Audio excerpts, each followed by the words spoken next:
Voici le fléau qui ravage l'Occident, ces hommes sans vergogne qui sacrifieraient leur dignité pour quelques vues. Des adultes, des pères, des oncles, des fils, transformés en clowns numériques, prêts à tout pour capter la lumière des projecteurs, quel qu'en soit le prix. Ils perturbent la paix publique, scandalisent dans les métros, les restaurants, les rues non par passion, mais par soif d'attention. Aujourd'hui, beaucoup incarnent ce spectacle désastreux. Torse nu, grimaces grotesques, pranks humiliants, postures animales. Comme cet homme qui arrache la perruque d'une femme dans la rue pour des vues. Ce geste ignoble n'est pas seulement un acte de violence gratuite. Il est le signe d'une décadence morale profonde. Pensez à cette femme, seulement en transit dans sa ville, dont on arrache l'apparence pour amuser l'algorithme. Des vidéos qui défient le bon sens, poussant les normes sociales dans l'abîme. Et vous savez ce qui est encore plus effrayant ? Ce ne sont pas des anonymes. Certains sont vénérés, idolâtrés. Ils déclenchent une émulation perverse. Faites pire. Voyons plus loin.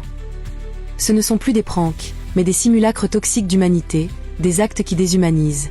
Surtout quand ils se déguisent en femmes, en animaux, ou adoptent des comportements obscènes, ridiculisant non seulement leur propre genre, mais des communautés entières.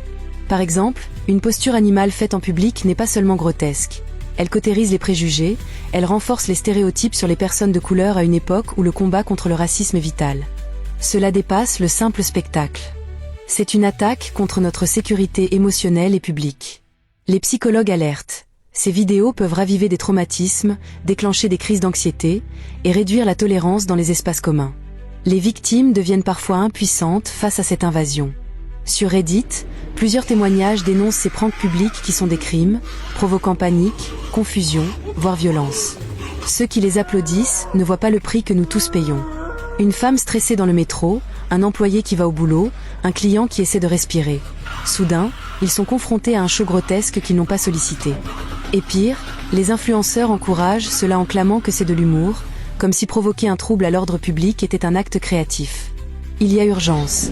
Un expert en sécurité a prévenu que pranks et propagande virale non régulée menaçaient la stabilité nationale. On ne peut plus rester spectateur. Votre silence devient complicité. Chaque like, chaque visionnage encourage ces comportements dégradants. Et la responsabilité nous incombe, parents, éducateurs, citoyens.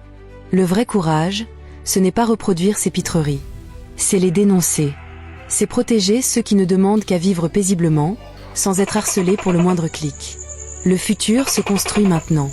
Si les hommes deviennent des enfants pour se faire remarquer, si la dignité s'use au profit de la viralité, alors oui, notre avenir est en danger.